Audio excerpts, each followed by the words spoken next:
Blessed morning, brothers and sisters in the Lord, and even those who are joining us in our Facebook Live. At ganun din po sa ating mga kapulisan, welcome po sa the Foursquare Church, San Juan City. We are grateful na makasama po ang bawat isa sa ating worship service ngayong umaga as we face and enter the new series of our team, The Servant Leadership. Let's be excited for what the Lord has in store in our lives and in this church. Let's all stand together as we profess that He is mighty, omnipotent, magnificent, and there is no other name that is greater than Jesus, who is the same yesterday and today and forever. Hallelujah! Let's continue to clap our hands for Jesus.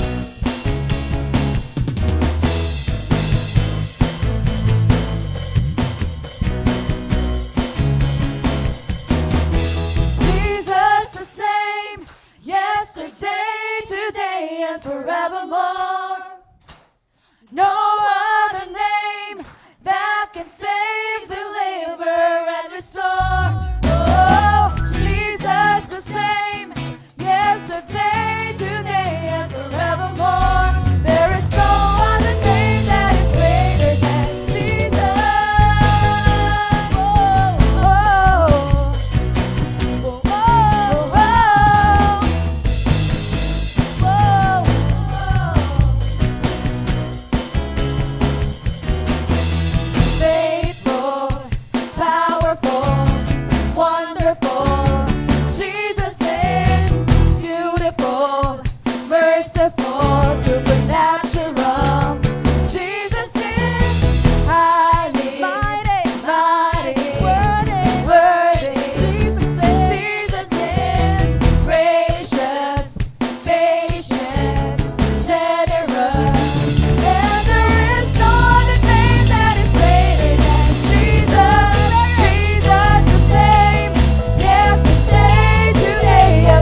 name.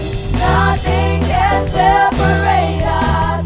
No weapon formed against us can stand up to the name of Jesus, Jesus. No other name that is greater than Jesus. The same yesterday, today, and forevermore. No other name that can save, deliver, and restore. Oh, Jesus the same, yesterday, today, and forevermore. There is no other name that is greater than Jesus.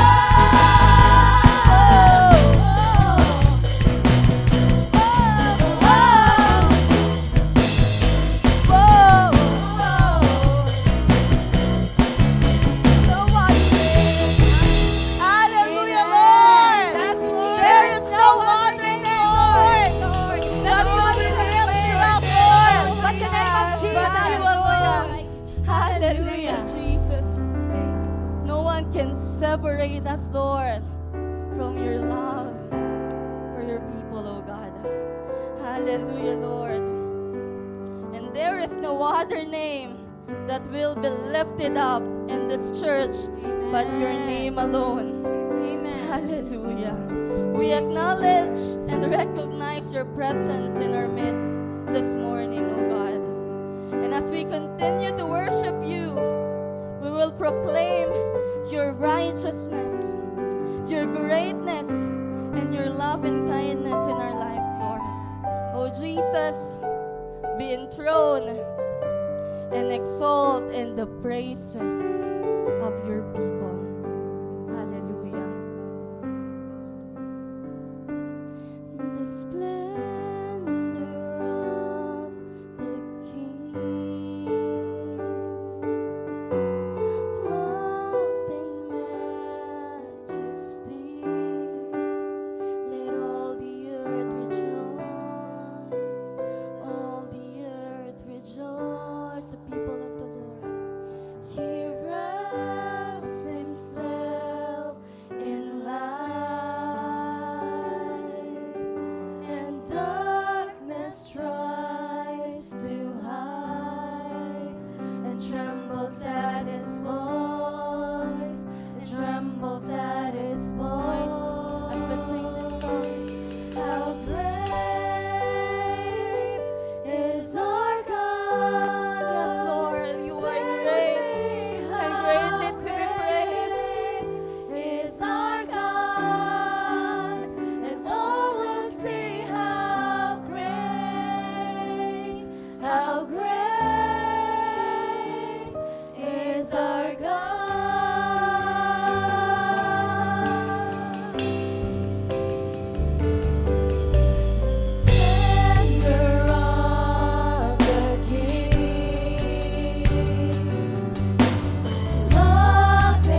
what He has done in your lives. He is good. He is faithful. He is merciful. He is gracious. He is a loving God. He is good in your life. He is great and greatly to be praised. Church, let's continue to magnify and glorify the name of the Lord through our worship this morning.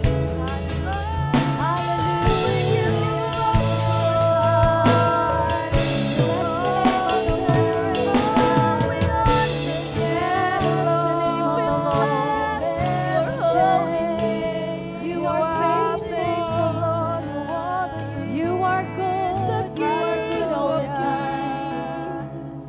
You will never leave us nor forsake us. You are always with us. Emmanuel, God is with us. You are the God who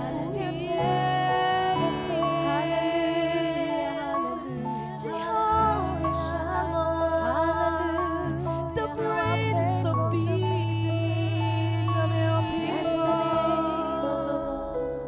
Jehovah Jireh, the God who provides.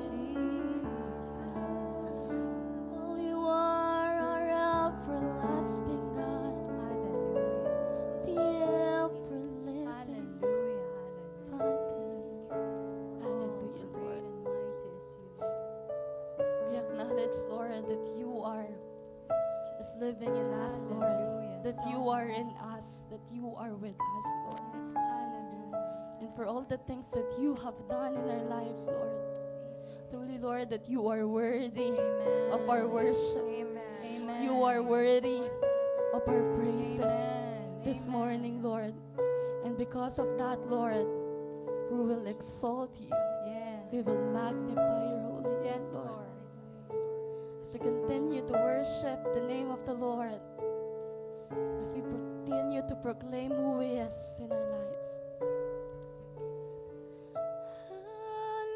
Hallelujah.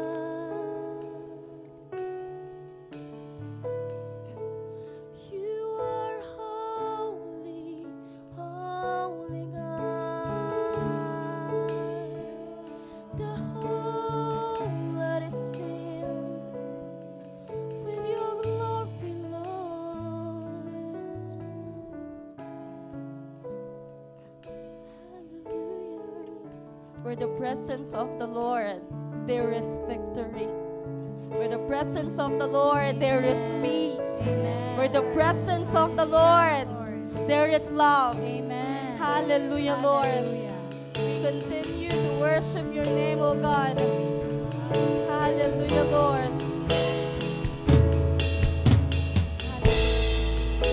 This is my song, my Savior God, to thee.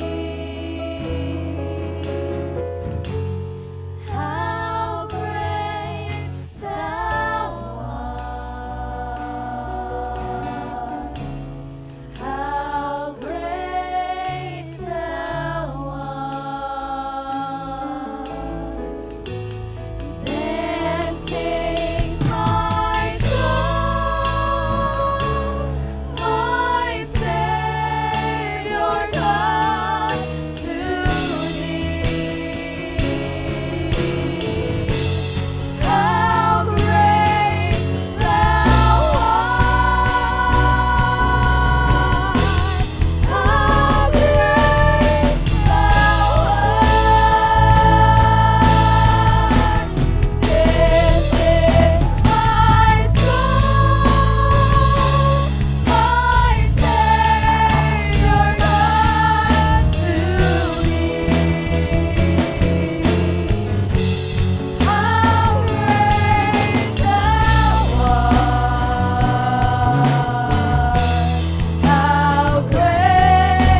glorify your name, Lord. We glorify your name.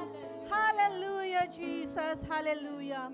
Our gracious God, our loving Father, we thank you, Lord, for this opportunity that was given to us, O God, to gather together, Lord, to worship you in spirit and in truth. Thank you, Lord, for this new day. Thank you, Lord, that you have brought us safely in this place, Lord. Thank you, Lord, for your provision because you are our Jehovah Jireh. Thank you, Lord, for healing because you are our Jehovah Rapha, O God. As we gather, Lord, we ask for your mercy and forgiveness for our sins, Lord. Cleanse us, O God.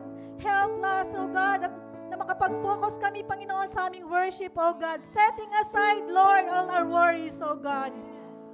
We remember those that are not with us today, Lord God. Those that are sick, Lord, heal them, Father God. Those that are away from us, Lord, and those that are watching us online, O God. We ask for your blessing be upon them, Lord. Hallelujah. We come before you, Lord, with open hearts and mind, Lord, ready to receive your wisdom, guidance, and inspiration that you have in store for us, O God. We ask, Lord, that you will fill this place, Lord, with your Holy Spirit, O God, that we may be lifted up and transformed by your love and by your truth, O God. We pray, Father God, for our Pastor Willan, Lord.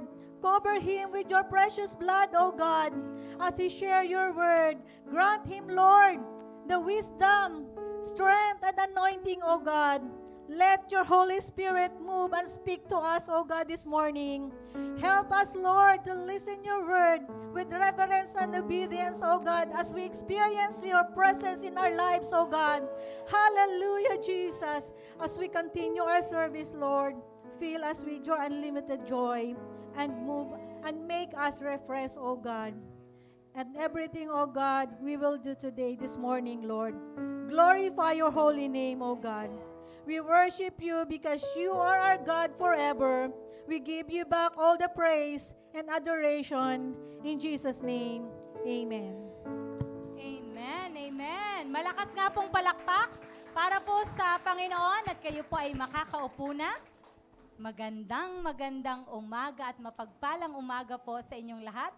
Maging sa mga sumusunod po sa amin online, kayo po ay kasama namin spiritually at kaisa po namin sa pagsamba sa Panginoon. Kung pansin po ninyo, kasama po natin ang ating mga kapulisan. Maaari po ba ninyong palakpakan ang ating mga kapulisan as a way of us welcoming them in San Juan First Core Church. Welcome po kayo sa amin pong gawain. At masaya po kami na makasama po kayo ngayong umaga.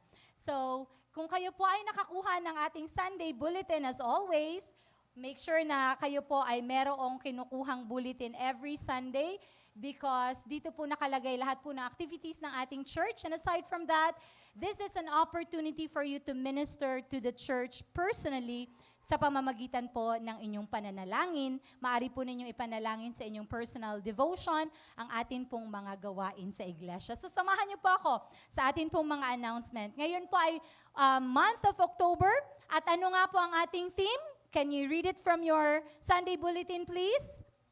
Servant leadership. At yan ay matatagpuan sa Matthew 23 verse 11. Ngayon ay ang first Sunday na i-discuss ito ni Pastor Willan, so wag po kayong umabsent sa kabuuan po ng October para po makumpleto po natin ang anumang topic na i-discuss ni Pastor. So, mamaya po, nasuspend po yung ating second part ng lesson planning workshop. So, itutuloy po natin ito mamayang hapon, 2:00 ng hapon. So, yung hindi po naka-attend sa first part, welcome pa rin po kayong mag-join kasi ibang topic po ang ating pag-uusapan. So, you can still come and be blessed, lalo po sa mga nais po na maging teacher or nagde-desire na magamit sa pagtuturo. At alam ko po, may nanalo po ng Dunkin. So mamaya po ang inyong prize. Huwag po kayong mawawala dun sa mga group na nanalo. We will award po yung inyo pong mga premyo. Kaya mamaya, ewan ko kung may pa-award ulit. We will pray for that. On October 13, which will be on Sunday, Friday, kasi nga, ang tawag dito ay finally. So, magkakaroon po ulit ng gathering ng ating mga youth. Youth fellowship po na nagaganapin sa October 13. Finally, ito po ay same time, 6:45. Continue to invite young people. Kung kayo po ay adult na at may mga kakilala po kayo, mga pamangkin, inyo pong mga anak, or inyo pong mga kapitbahay na belong sa group na ito, invite niyo po sila. I am personally thanking the Lord for the success of our young people. Nagsisimula na po silang magkaroon ng tinatawag po nating group Bible study. So, grinupo po namin sila. So, aside from yung learning po nila dito sa church, personally po, nagkakaroon din po sila ng fellowship sa kapwa po nila mga kabataan. And what's good about that is yung mga friends po na na-acquire nila ay totoong makakatulong sa kanila sa paglago sa Panginoon. So we are inviting all young people, kayo po na nanonood dyan, kung hindi pa po kayo nakapag-join sa amin, you are free to do so. Abangan niyo po ang mga announcements and posters po namin sa darating po na susunod na mga araw sa atin pong Facebook account. On October 22nd, ano ang meron sa October 22nd? Help me out, please. Pastors Appreciation Sunday. Parang di kayo excited. Actually, it's a nationwide event po ng Foursquare. So lahat po ng ating pong mga kapastoran sa buong Foursquare, Philippines ay i-acknowledge at i-appreciate po natin. So kayo po ay welcome. Alam ko po ang bawat departments ay may hinanda pong programa para po sa ating pastor at para po sa lahat ng servant ng Panginoon. Huwag kayong mawawala sa October 22nd. Bukod kay Pastor Wee, huwag ka pong mawawala kasi may presentation kaming hinanda. Napakaganda na matutuwa ka. Totoo ba? Tingnan na lang natin. So huwag kayong mawawala. Let's appreciate our pastor on October 22nd. At gagawin po natin yon sa atin pong service at 10 in the morning. October 27 naman po ang second event ng Youth Fellowship finally kasi gagawin na po nila itong twice every month. Tama ba? Huh? Iyon po ang sabi sa akin ng kanilang presidente. So yung mga leaders po natin dyan, wag po kayong magugulat kung itatap po kayo ng mga youth na maging speakers po nila. Pinangungunahan ko na po kayo. So mag-pray po kayo ha. Para pag tinap kayo, yes lang ng yes. Okay. On October 29th, as usual, we are happy to celebrate our October birthday celebrators.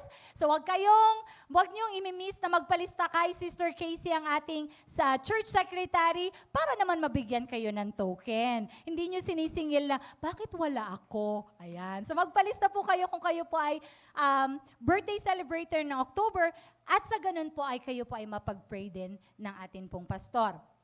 Siyempre dahil napaka-advance po natin, meron na rin po tayong mga announcement for November theme. Meron po tayong theme na God's Track Record of Faithfulness. And alam ko po, kinuha po ito ni Pastor dahil ang November ay month of Thanksgiving. Ayan. So, reviewin po natin kung ano ang mga track record ni God sa kanyang faithfulness. So, on November 5th, Communion Sunday po natin ito sa ating pong regular service. November 10th, Youth Fellowship finally. Napakasipag ng mga youth. Ay, wait lang. Sorry, may nakalimutan ako. Baka magalit sa akin yung mga women's. Yung mga women's, meron po kayong gawain sa October 29. Yan. Palakpakan nyo nga po yung mga women's. It is actually their first ever event, yung official talaga. At alam kong magiging monthly po ito para sa kanila. So October 29 po, gagawin po ang ating first Women's Fellowship alas 3 po ng hapon. So wag po kayong uuwi na. Magbaon po kayo ng inyong pagkain at dito po tayo magsasalo-salo. Ito po ay mula alas 3 ng hapon hanggang alas 6 po ng gabi at provided po ang potluck para sa inyong mga women's. Yan. So, alam ko may inihanda ding programa ang mga women. So, kung kayo po ay may tanong, pwede po ninyong kontakin si Sister Karen. Siya po ang ating head ng ating Women's Fellowship para po kayo makipag-coordinate. So, nasa na ulit ako? November? Ay, hindi nakikinig. November 19. Yan. So November 19, Thanksgiving Sunday, this is our church gathering para po sa Thanksgiving. Meron po tayong special program nito.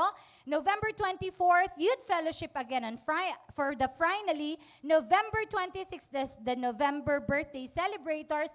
At alam ko po ay may tentative date na po tayo para sa ating Christmas party this coming December. Yan. So isama niyo po yan sa panalangin. We are excited para sa gawain ng Panginoon. So, wag niyo pong bibitawan ang church at ang mga leaders po, ang ating pastor, kasama po kayo na congregation sa pananalangin para tayo po ay patuloy na gamitin ng Panginoon. Tawagin ko po ang atin pong magbibigay mensahe para sa tithes and offering. Good morning po.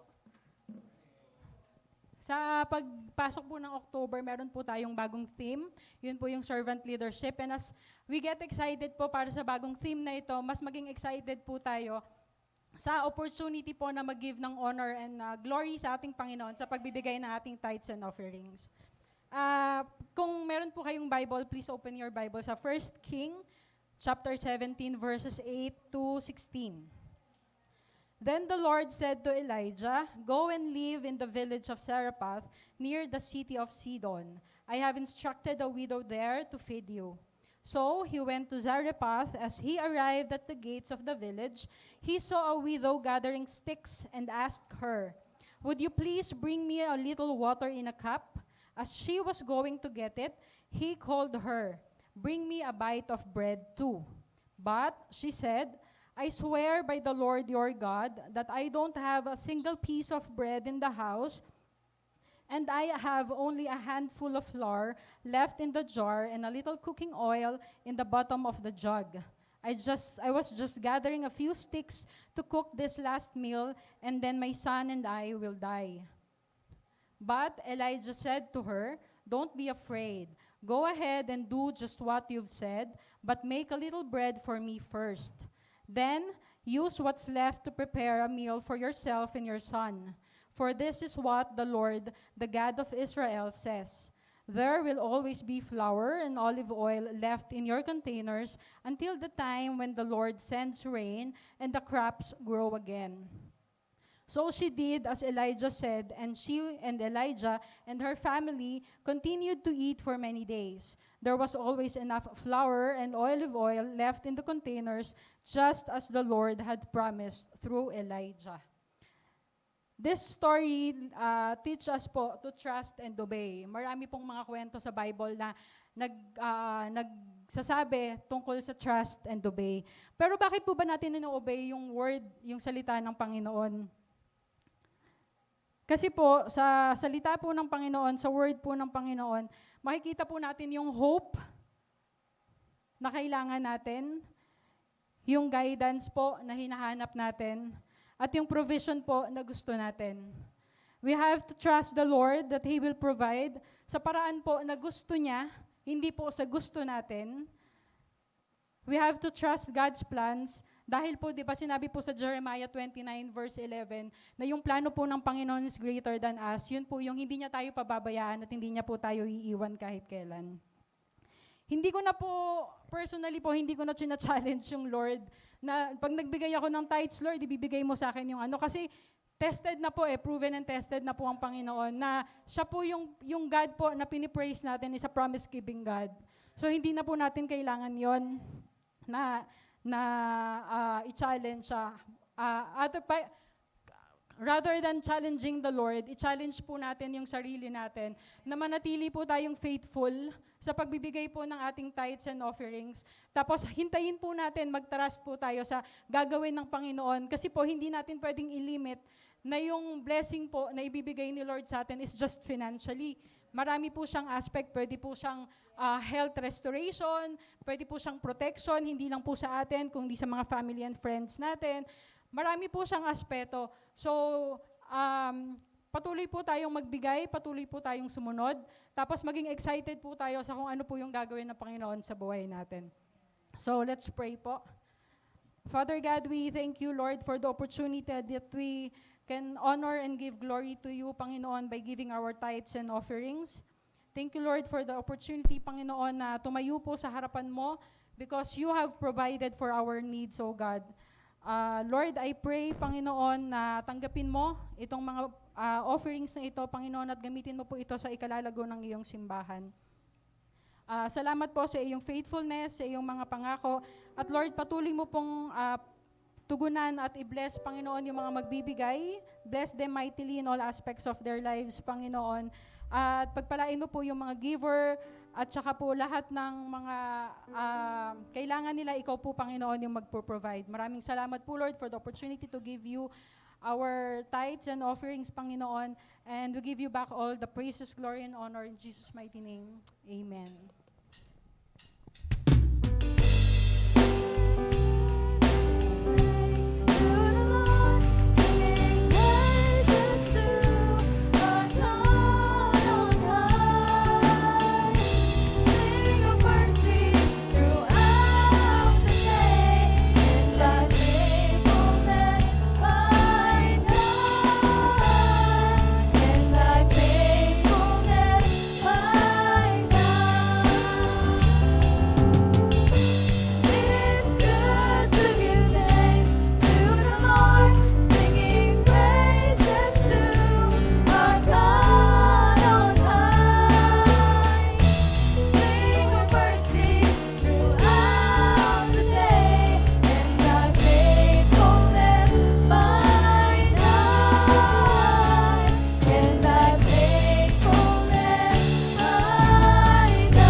Father God, honor the obedience, the faith of your people as they have given their tithes and offerings, their missions offering.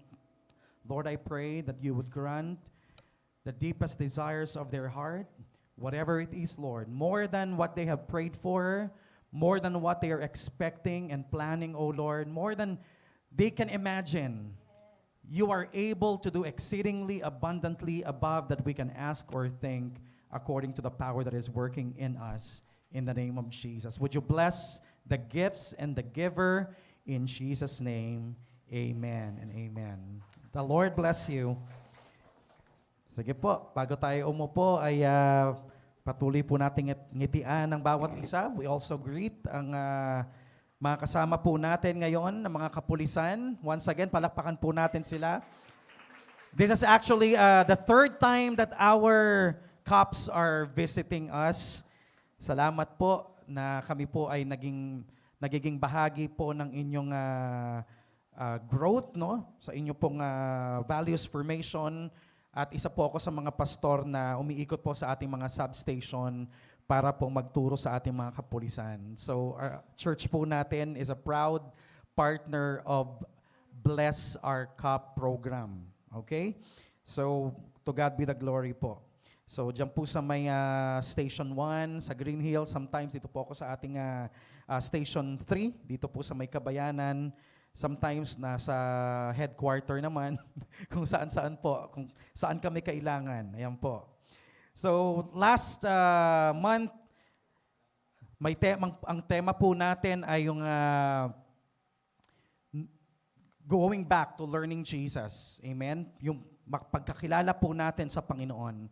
And this month, we are going to talk about servant leadership.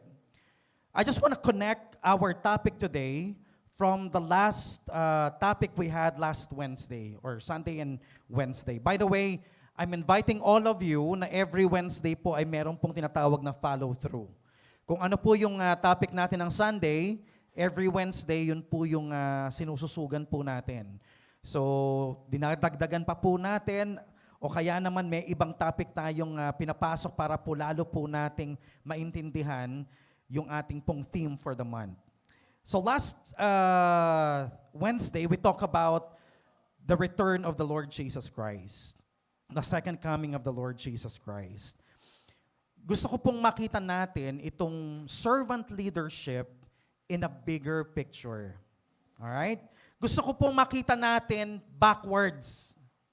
Pabalik. Pabalik po yung ating pag-aaral. Ibig sabihin, titingnan na po natin kagad yung finish line and then we're going to study it backward. So, tingnan po natin yung bigger picture. Pinag-aralan po natin yung second coming ng Panginoon. Ano po yung mga future events na mangyayari sa world na ito. At ano po yung future natin as believers of the Lord Jesus Christ. Sometimes, we don't understand what's going on with our lives today. Ang dami po nating hindi maintindihan sa mga nangyari sa buhay natin sa ngayon. There are things which don't make sense now, but will make perfect sense in our future life. Darating po ang panahon na maiintindihan po natin ng lubos kung ano po yung mga na-experience natin. Bakit inalaw ng Panginoon na dumaan tayo sa mga ganong mga problema, sa mga challenges na ito, sa mga experiences ng buhay natin, it will make perfect sense in the future pagdating po natin sa kingdom ng Panginoon. So, I just want to excite you kung ano po yung magiging future natin. Sabi po sa Revelations chapter 5 verse 10, "And you have made them a kingdom and priests to our God, and they shall reign on the earth." Yung mga believers daw po ni Jesus Christ, during His millennial reign, Jesus Christ will physically reign on this earth for 1,000 years, at tayo daw po ng mga believers ni Jesus Christ will reign with Him. Kaya po, this is already practice. Kung meron pong mga ina-assign po sa atin ng mga gawain, if you're being appointed to a position of leadership, that is a time to prepare and practice for your future. Amen? And then Revelations chapter 20 verse 4 to 6, sabi po, "Then I saw thrones, and seated on them were those to whom the authority to judge was committed." Binigyan daw po yung mga tao ng authority to judge. So magiging judger pala tayo pagdating ng araw. Ngayon, bawal daw mag-judge, pero ang future pala natin, mga judger po pala tayo. "Also I saw the souls of those who had been beheaded for the testimony of Jesus and for the word of God." Yung pong mga na-martyr because of their faith, for defending the word of God, and those who had not worshipped the beast or its image, and had not received its mark on their foreheads, on their hands, speaking about the great tribulation. They came to life and reigned with Christ for 1,000 years. See, yung description po ng ating Bible, ito po yung future natin. We shall reign with Christ for 1,000 years. In the Old Testament, Daniel also spoke about our future.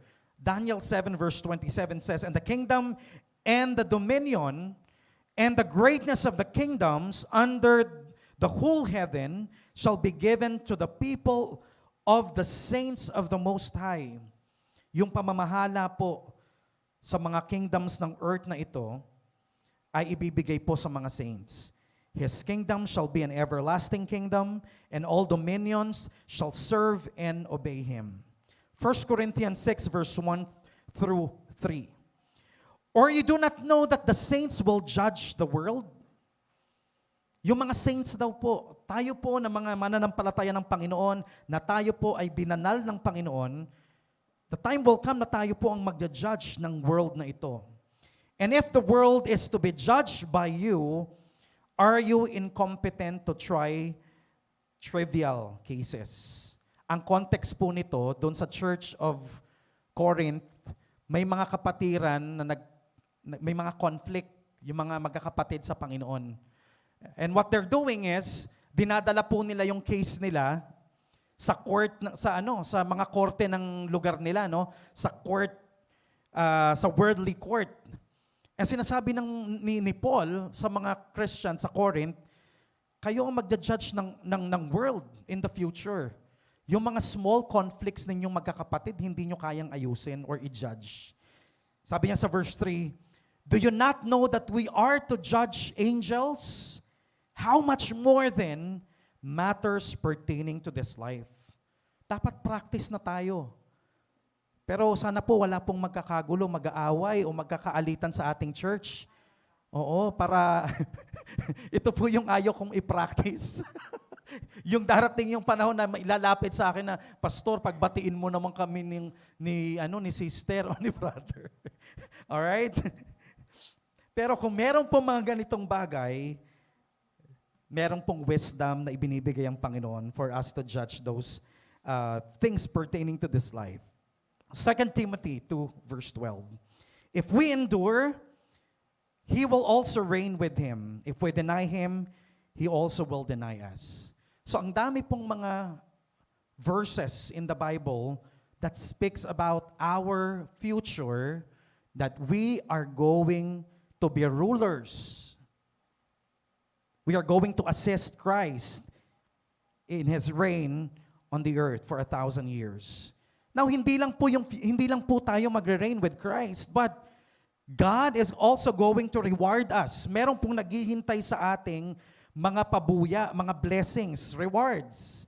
Hindi lang po natin ma-experience ang goodness ni God here on earth, but in the future, God is going to reward us.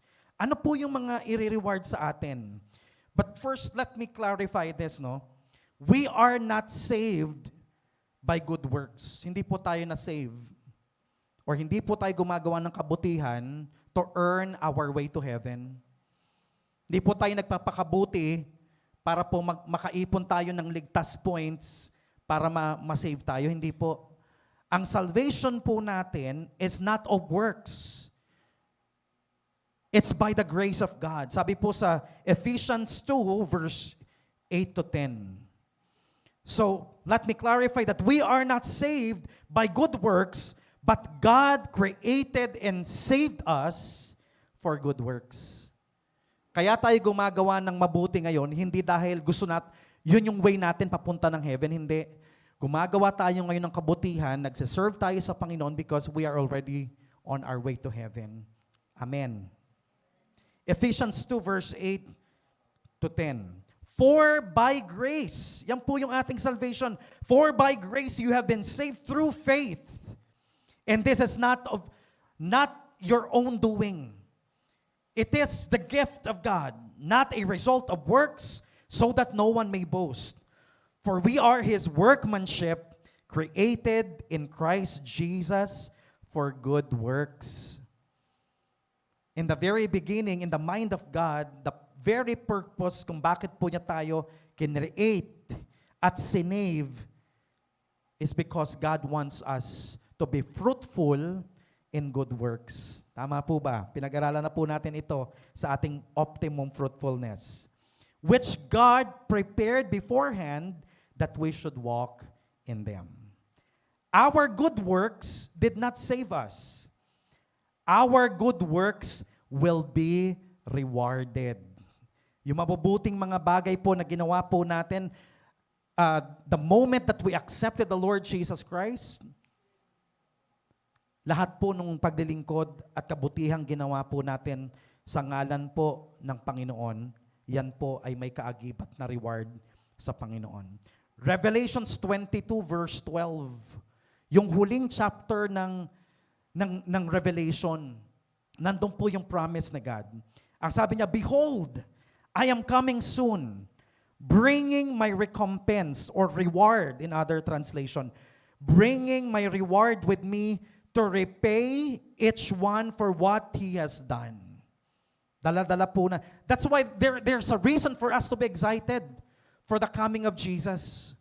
Kasi yun ang promise niya. Dala-dala po niya yung mga reward na ibibigay po niya sa atin ayon po sa ating mga ginawa.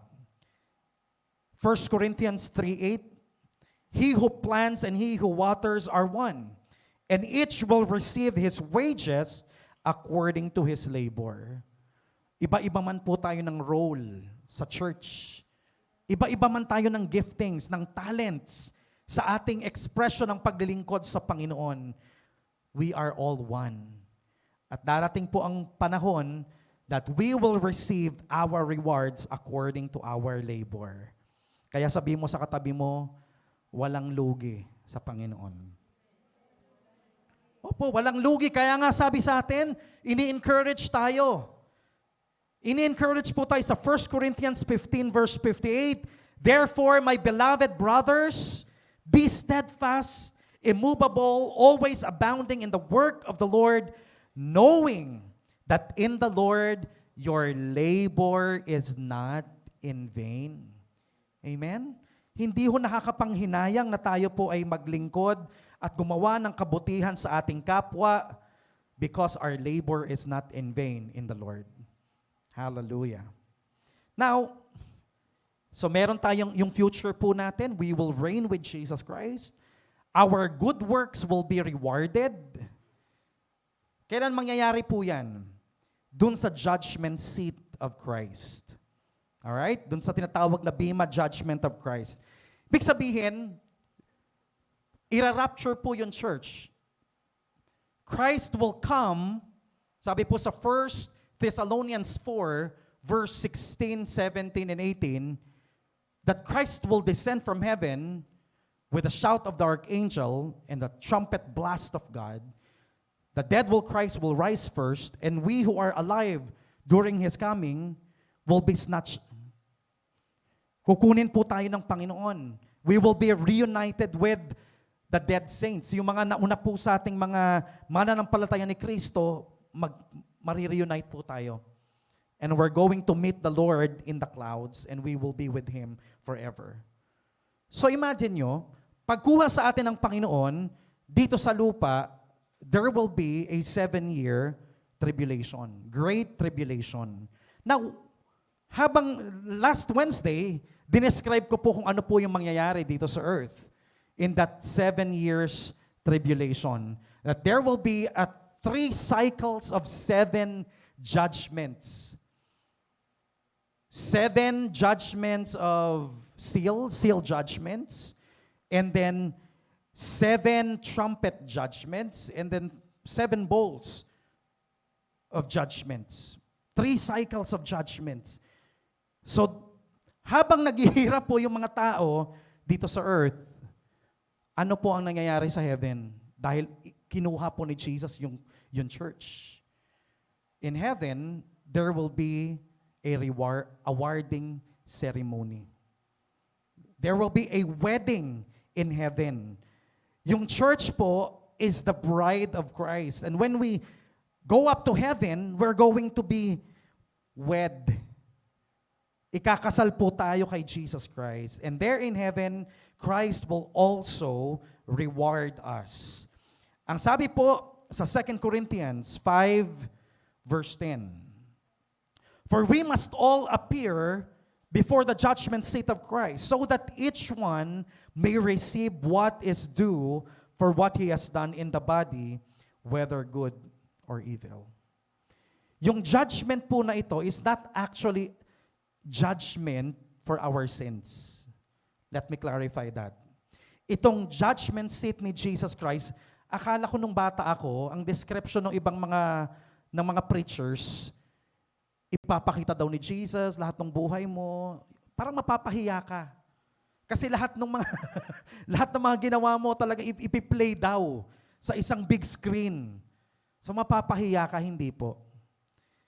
This judgment is not about sin.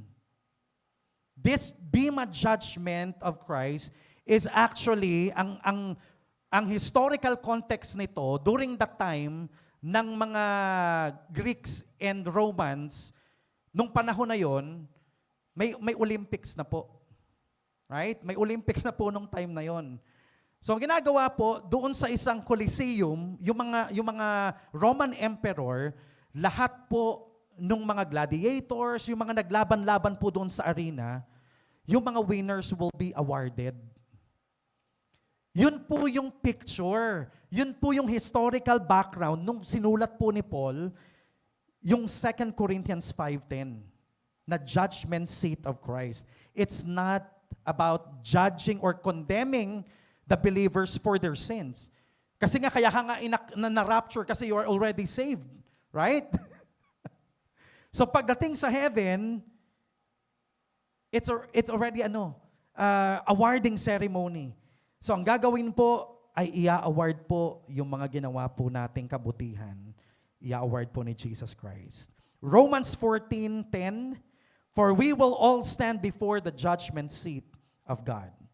1 Corinthians 3:12-14, now if anyone builds on the foundation with gold, silver, precious stones, wood, hay, straw, each one's work will become manifest, for the day will disclose it, because it will be revealed by fire, and the fire will test the sort of work each one has done.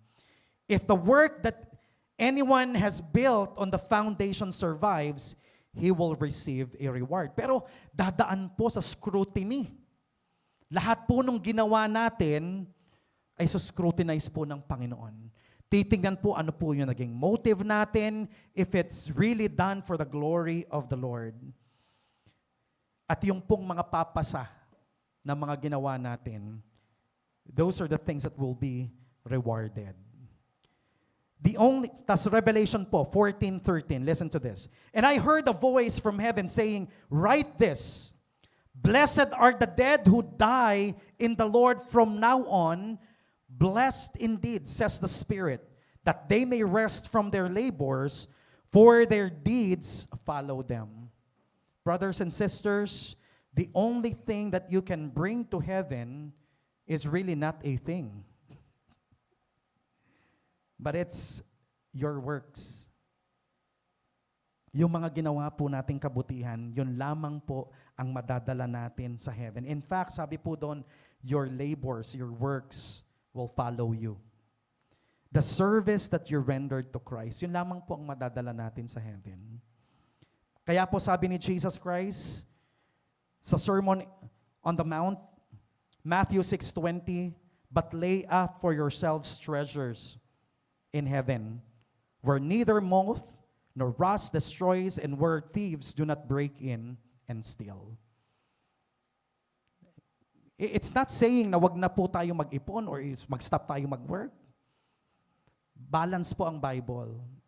But what God is saying here is that we should be more concerned about eternal things, not the temporary things here on earth. Ang sinasabi ni Christ, kailangan mag-prepare po tayo for our life after death. So if that is the kind of future awaiting us, then we have to prepare for it by living now based on the principles or description of our eternal destiny. Kung yun po yung pupuntahan nating kalagayan, yun po yung naghihintay sa ating future, dapat ngayon pa lang po, naghahanda na po tayo. At pinapractice na po nating mabuhay kung ano po yung naghihintay, ano po yung magiging buhay natin in the future by the principles and description of our eternal destiny. Now, let's take a look at this passage.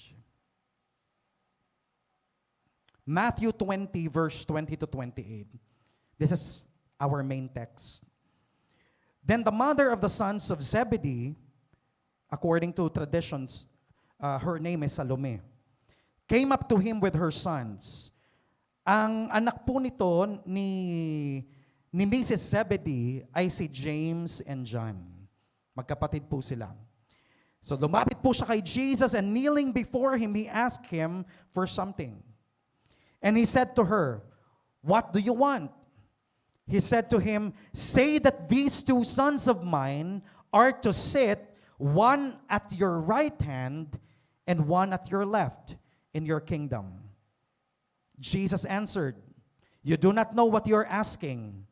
Are you able to drink the cup that I am to drink?" They said to him, "We are able." He said to them, "You will drink my cup, but to sit at my right hand and my left is not mine to grant, but it is for those for whom it was been prepared by my Father. And when the other 10 disciples, di ba 12 yung disciples? So nung narinig po yung request ng mother ni John and ni James, nagalit po yung 10 dun sa 2. So sabi po, and when the 10 heard it, they were indignant at the 2 brothers.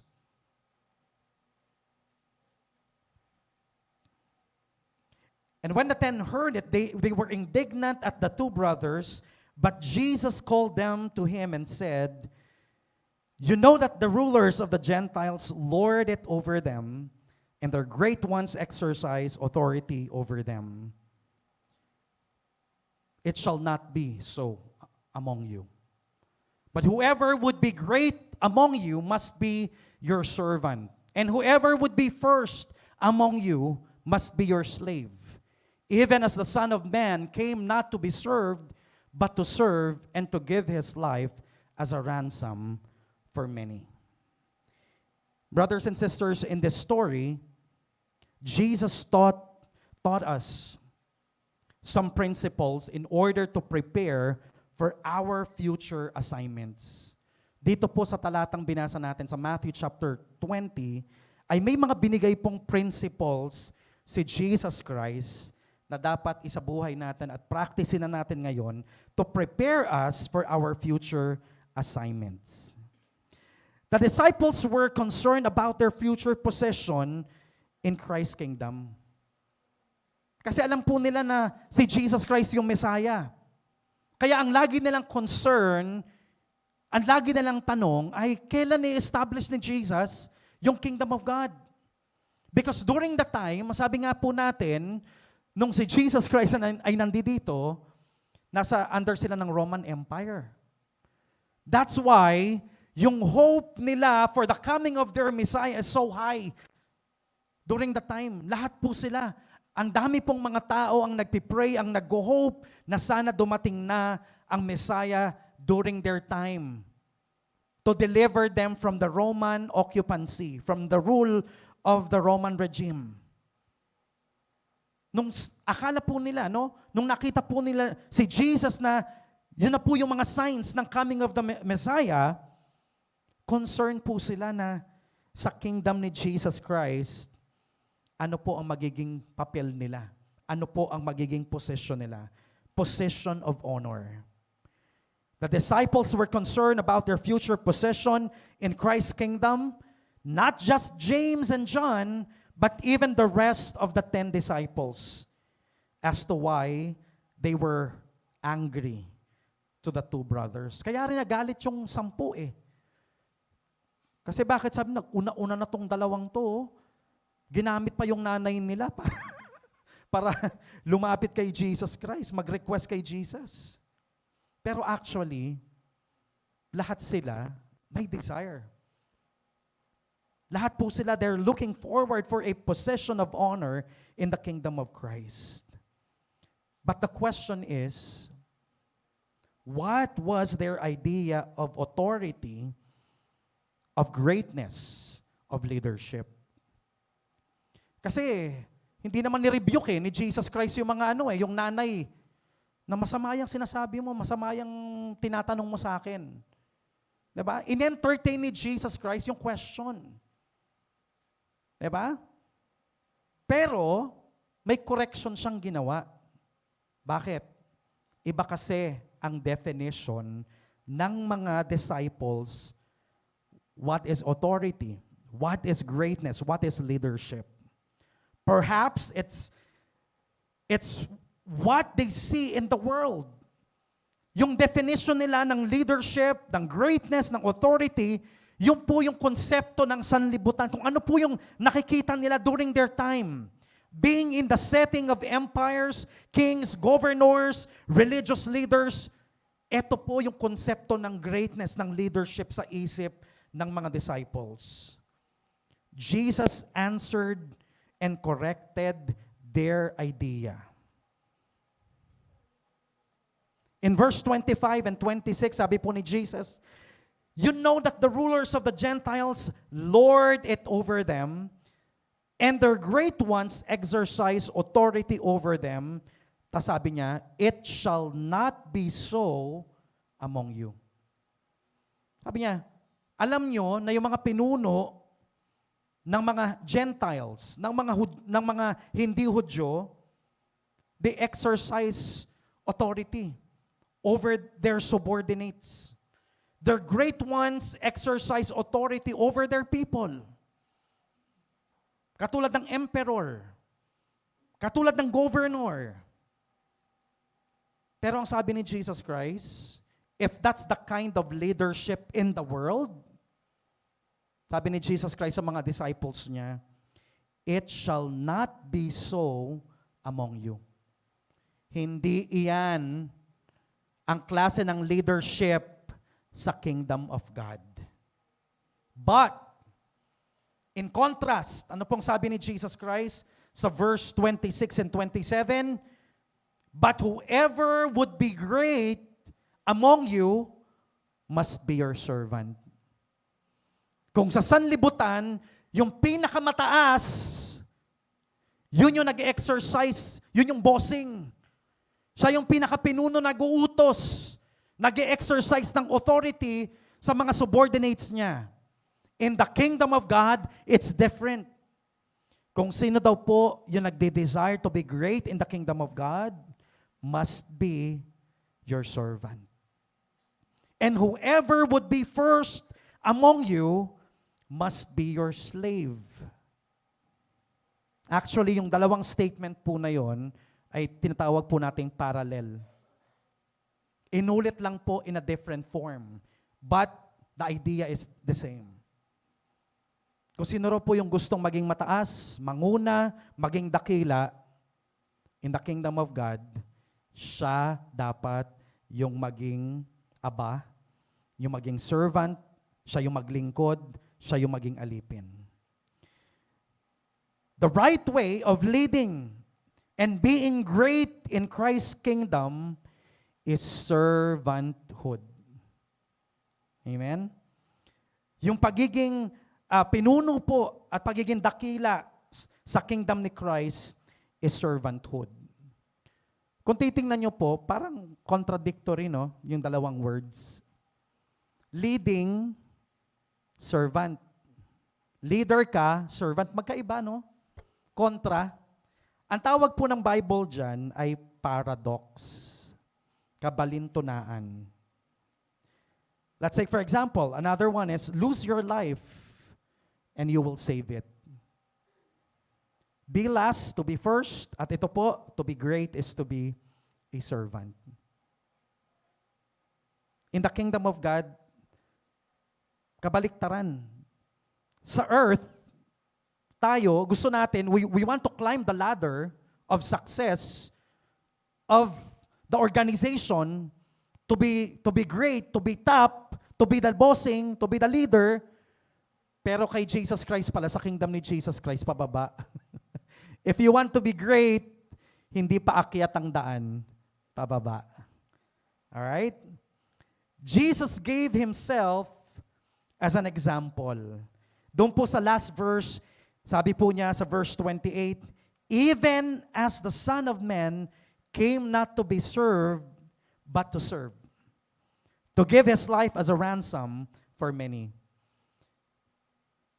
Hindi lang po nagbigay ng principle si Jesus Christ about servant leadership, but He also gave Himself as an example of how to be a servant leader. He gave Himself an example. Jesus was able to do this because of humility. Paano nagawa ni Jesus Christ na pagsamahin yun? Leader ka, pero magsaserve ka. Paano nagawa ni Jesus Christ yon? Through humility. Nagpakumbaba po si Jesus Christ. Humility is one of the attitudes at the core, at the center of servant leadership. In the following Sundays, marami pa tayong i-reveal na mga virtues, attitude, na kasama po nitong humility kung papaano po tayo maging servant leader. Jesus is our example of humility. Tingnan po natin yung Philippians chapter 2, verse 5 to 11.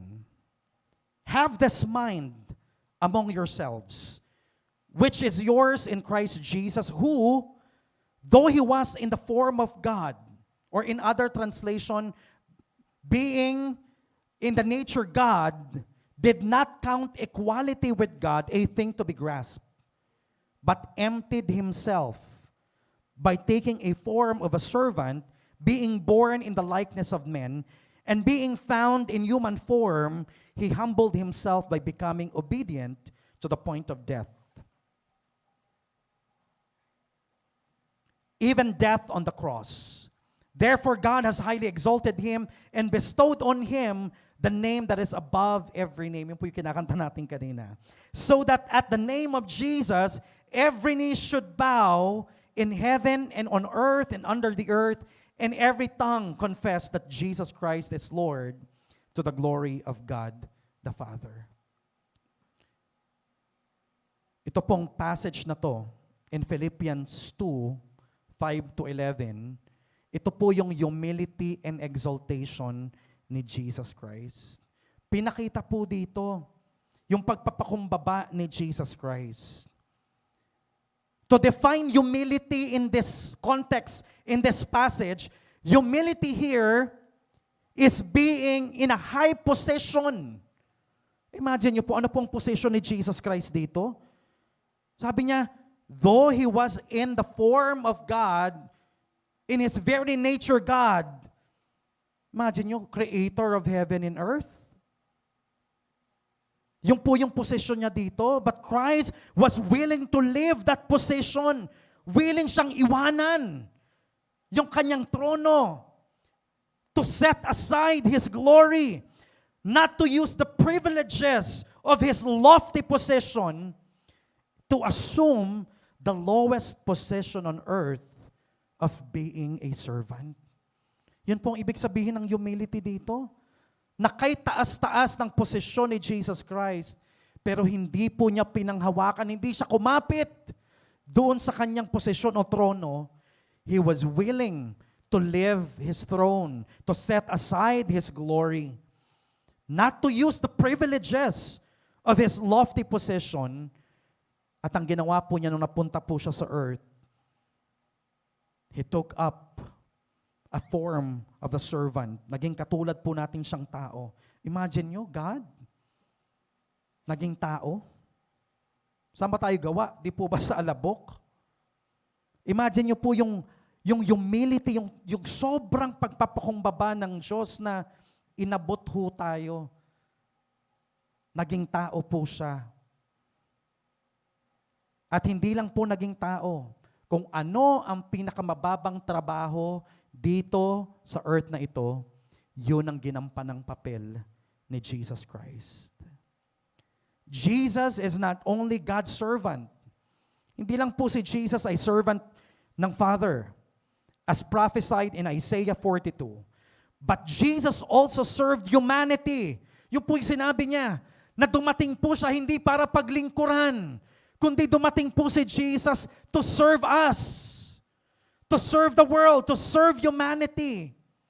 Naglingkod po siya. Alam nyo, napaka-busy ng itinerary ni Jesus Christ during His ministry. He's going from town to town. Hindi lang po yung mga towns in Israel. He also went to the Gentile towns, to the city of Sidon. No? Yung iba pong mga hintil na syudad para po mag-minister, hindi lang po sa kanya mga kababayan, but also to the Gentile people. He is not only the servant of God, but He is also the servant of humanity because He served us and the world.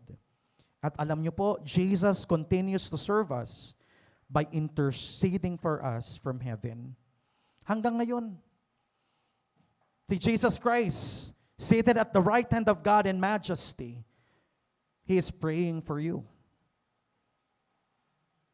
Kaya kapatid, if you feel na parang wala namang nagpipray sa akin, pinagpipray kaya ako ni pastor, pinagpipray kaya ako ng prayer department, Kapatid, huwag kang mag-alala. Mas dakila ang nagpipray sa'yo. Jesus Christ is there in heaven interceding for you. Amen? Kaya po sabi dito, dahil sa pagpapakumbaba ni Jesus, sa pagiging obedient niya sa Father hanggang sa kamatayan, sa krus, ano po ang naging reward? Therefore God has highly exalted Jesus and bestowed on Him the name that is above every name, so that at the name of Jesus every knee should bow in heaven and on earth and under the earth, and every tongue confess that Jesus Christ is Lord. See? Yung humility, yung pagpapakumbaba na yon ni Jesus Christ ay ni-reward ng Ama. Nung siya po ay in-exalt and was given the name above every name. He is King of Kings and Lord of Lords. Same with Jesus. Same with Jesus, if we will follow His example of humility as a leader, God will also exalt us. Kapag tinularan po natin yung example ni Jesus Christ of yung pagpapakumbaba niya, bagamat siya po ay napakataas, God will also exalt us. But I have to clarify this. Humbleness is not being weak. It's not being weak. That people can control or do whatever they want with you. Ang pagiging humble po, hindi po yan yung pagiging mahina mo. Hindi yan pagiging mahina. Nang ibig sabihin, pwede kang i-abuse o pwedeng gawin ng mga tao ang gusto nilang gawin sa'yo. Hindi po ganon. In the context of the humility of Jesus Christ na dapat nating tularan, pinakita po ng Bible that Jesus is a strong leader. Bagamat nag-humble po si Christ, Jesus is a strong leader. He speaks and lives the truth. Nagsasalita po siya ng katotohanan at ipinapamuhay po niya ang katotohanan. Jesus is not a victim. Baka naawa tayo sa Panginoon, kaawa naman si Jesus Christ, nakapako siya sa krus. Di ba? Hindi po. Jesus is not a victim. But Jesus, all throughout His ministry, His life, even His death, He is in control of His life and the circumstances. He is an overcomer and victorious. Sabi niya, cheer up, I have overcome the world. So,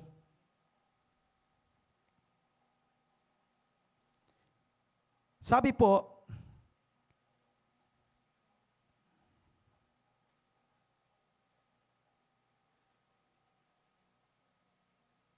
ayan, okay. So meron pong akong illustration na gusto pong ipakita sa atin, no? Na gusto kong i-picture natin sa ating mind.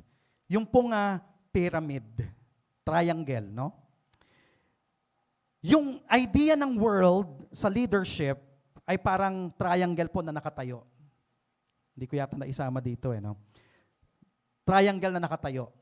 So ibig sabihin malapad yung base, at yung tuktok niya, yung summit niya, pointed, no? Patulis.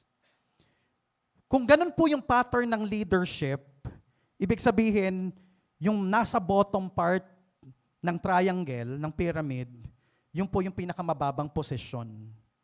At yung sumunod na rank, yun po yung pinaglilingkuran nila. Paakyat ng paakyat. Open-minded po ba kayo? Kasi di ba parang gano'n yung pyramid, ano? Pyramiding scheme.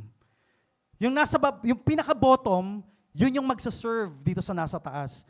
Hanggang paakyat ng paakyat yung position, yung organization, hanggang sa marating mo yung pinaka-summit, yung pinaka-point, yung pinaka-tulis niya, wala na. Nag-iisa na lang yung tao doon. Wala nang mas mataas sa kanya. Tama? Mag-isa na lang siya doon sa taas. Ibig sabihin, kapag ka ang sinundan nating leadership idea ay yung triangle or pyramid, pag narating mo yung top, hindi ka na servant. Wala ka ng pinaglilingkuran. ikaw na yung pinaka-boss sa taas. Tama? Yung mga nasa baba lang yung nagsaserve. Pero alam nyo, si Jesus Christ is a radical leader. Lahat po ng mga teachings ni Jesus Christ, out of this world. Binago po niya yung konsepto ng sanlibutan about leadership. Kay Jesus Christ, hindi nakatayong pyramid, but it's the inverted pyramid or triangle. Kung saan si Jesus Christ, yung pinaka-lowest, yung tallest nandito sa baba, and He's carrying, serving everybody. He's serving the whole world. He's serving all humanity.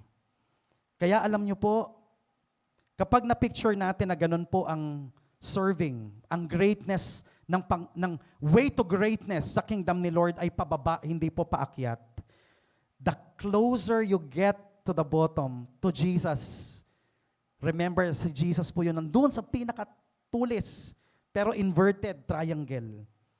The closer you get to the bottom, to Jesus, mas nagiging mabigat po yung responsibility, mas marami tayong pinaglilingkuran. Na-picture nyo po, no? Habang bumababa ka doon, yung pinakamalaking base na nasa gitna, ay nasa taas. Ang bigat, ang laki. Compare dito sa baba, yung tulis, maliit. So, ibig sabihin, habang bumababa tayo, doon sa humility ni Jesus Christ, habang napapalapit tayo sa Panginoon at tinutularan natin siya sa kanyang servanthood, yung responsibility din ay lumalaki at bumibigat. The higher the responsibility in the church, the more we are Christ-like in our service and humility. Let us serve the Lord and the household of God with the ability and gifts that the Lord gave us. So tingnan po natin yung mga application nito sa ating church. Sa ating church, we have no other master other than the Lord Jesus Christ. The pastor, listen to this, the pastor of this church is not a master. Hindi niyo po ako Panginoon. Hindi niyo po ako boss dito. The officers and the leaders of this church are not masters. We may have different roles, but all of us are servants of God and are commanded to serve one another. Dito sa church nito walang bossing. Lahat po tayo ay servant dito. We are to serve God and we are to serve one another. Yung biruan lang natin yun, yung mga bossing-bossing dito. Pero kasi pero alam natin yan na lahat tayo dito ay servant. Yan. We are all equal in God's eyes. Pantay-pantay po tayo sa paningin ng Panginoon. Why? Alam niyo, nakakatuwa sa kingdom ng Panginoon. Kasi sa kingdom ni Lord, wala pong yung mga matataas, wala mga posisyon. We are all brothers and sisters. Brothers and sisters tayo. Pantay-pantay tayo. Same thing in every family. Sa bawat mga pamilya po. Husband and wife, parents and children, among siblings, may the Lord give you wisdom how to show your humbleness and servanthood with one another. Minsan, di ba yung pagiging ikaw yung breadwinner, nagtatrabaho, o kaya naman if both husband and wife are working, minsan nagiging status yung sino ba mas malaking mag-abot, magkumita. Di ba? At nagiging posisyon yun sa loob, between the husband and wife. Pero whatever it is, kung ano man yung posisyon natin, let us be willing to show our humbleness and to serve one another. Husband, serve your wife. Wife, serve your husband. Parents, kahit hindi lang yung maliliit na mga bata, no, mga anak natin, even yung mga grown-up na, we can still find ways how to serve them. At ganun din naman sa mga magkakapatid, yung may mga kapatid dito. May the Lord give you wisdom to show humbleness. Hindi yung dahil ikaw yung ate o kuya, pinakamatanda, ikaw na yung nag-exercise ng authority. Inalipin mo na yung mga kapatid mo. Hindi po ganon. Sa ating po mga kapulisan, sa mga business owners, sa mga boss dyan, managers, supervisors, or anyone here with subordinates. Kung kayo po isang team leader, may hinahawakan po kayong tao under you, even in worldly settings, the Lord will give you wisdom how to show your humbleness and servanthood among your team members or among your employees. Ito po yung guidelines na po pwede nating sundan. Mamaya na yan. Ito po yung mga guidelines na po pwede nating sundan kapag tayo po ay kung gusto nating tularan yung humility and servanthood ni Jesus Christ. Philippians 2, verse 3 and 4. Sabi po sa Tagalog version, huwag kayong gumawa ng anuman dahil sa pansariling layunin o pagyayabang. Sa halip, bilang tanda ng pagpapakumbaba, ituring ninyong higit ang iba kaysa inyong mga sarili. Pagmalasakitan ninyo ang kapakanan ng iba at hindi lamang ang inyong sarili. In whatever you do, don't let selfishness or pride be your guide. Be humble and honor others more than yourselves. Don't be interested only in your own life, but care about the lives of others too. 3 things na magiging guidelines natin. Don't do things out of selfishness. Kung meron tayong gagawin, wag dahil sa selfishness, yung pansariling gain po natin. Pangalawa, consider others highly than yourself. Wag mong tingnan na yung ibang tao na laging ikaw yung mataas, kundi i-consider mo ang ibang tao na mas mataas kaysa sa'yo, and there you can practice humility.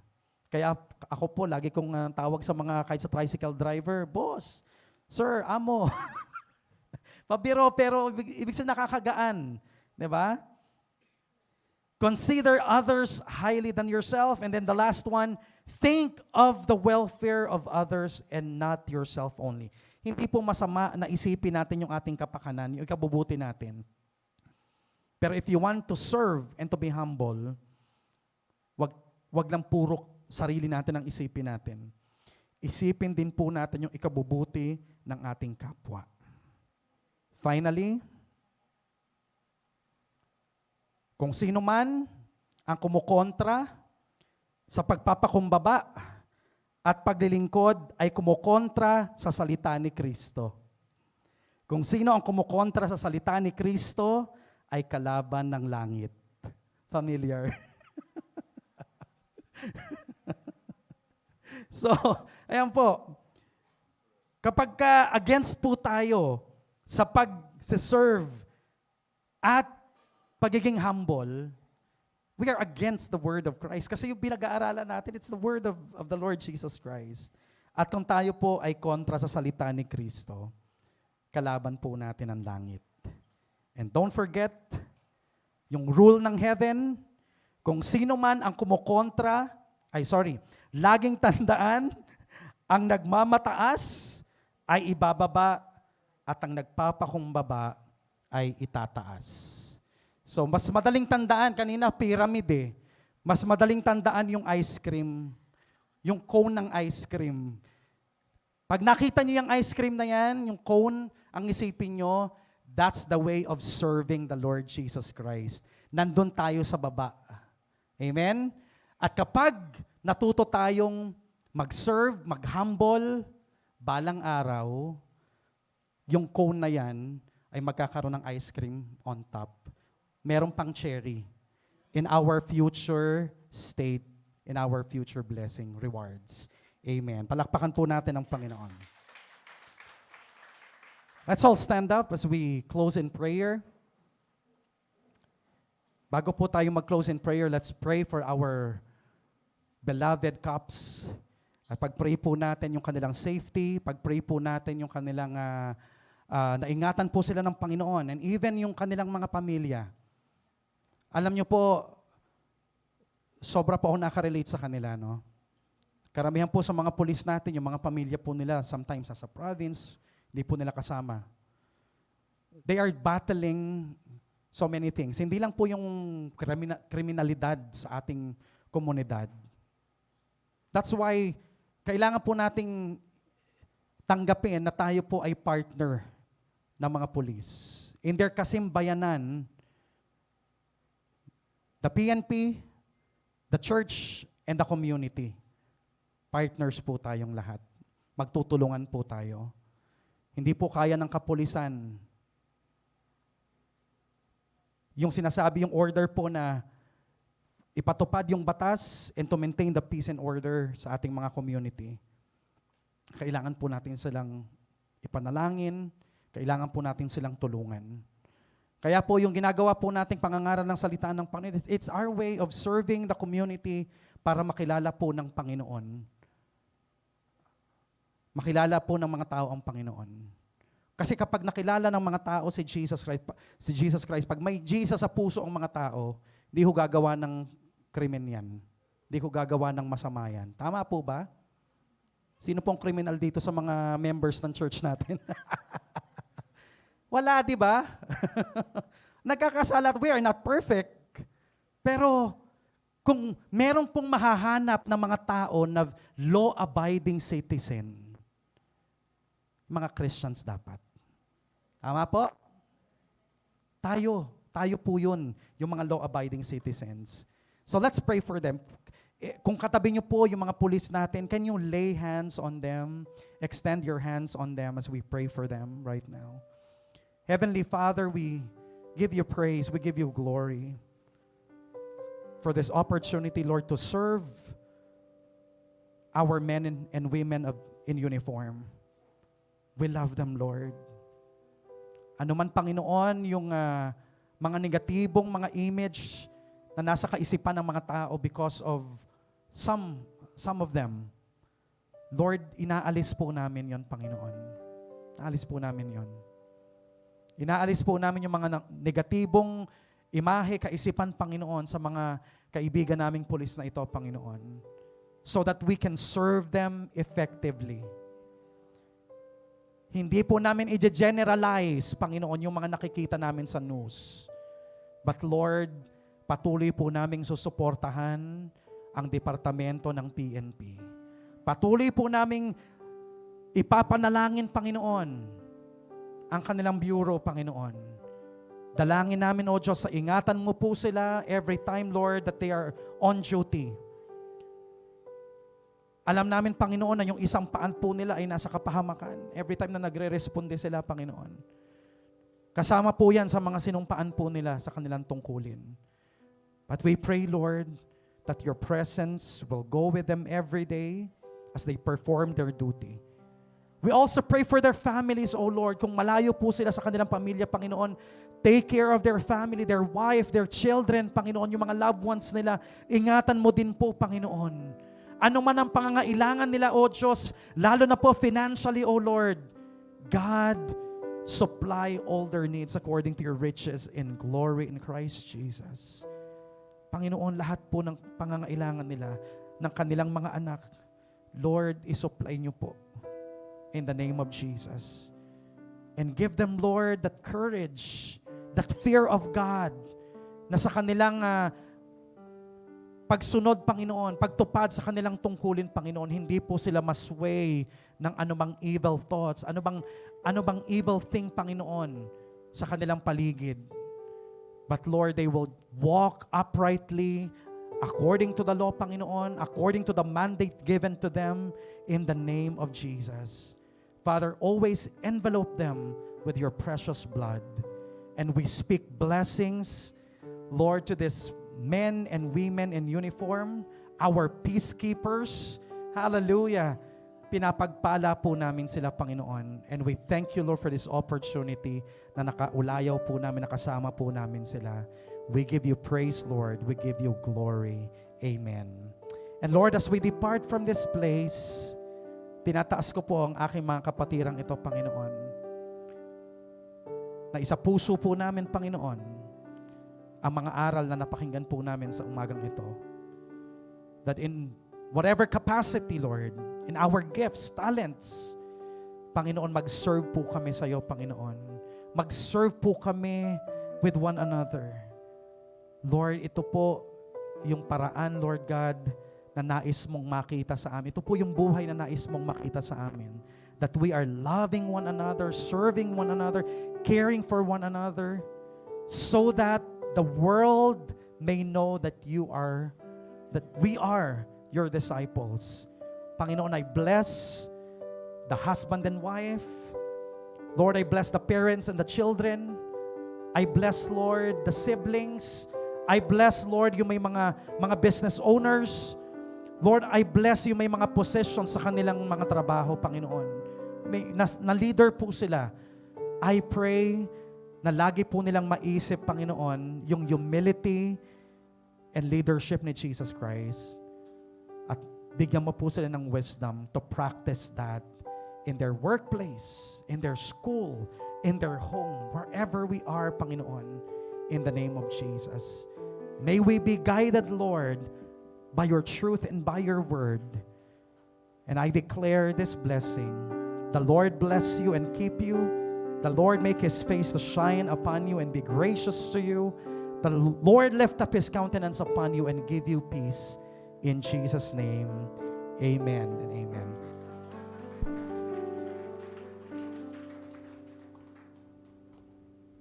Praise the name of the Lord. Like Jesus, God will also exalt us if we humble ourselves to Him. Church, we have different roles, but we are commanded to be humble and to be the servant of God. He speaks and lives the truth, so as His children, we should live our lives worthy of the calling that He has bestowed to us. Malakas nga pong palakpakan sa ating Panginoon. And let's sing the song victoriously that He is the same yesterday and today and forever. Hallelujah, Lord. Jesus the same yesterday, today, and forevermore. No other name that can save, deliver, and restore. Oh, Jesus the same yesterday, today, and forevermore. There is no other name that is greater than Jesus. Declare the song.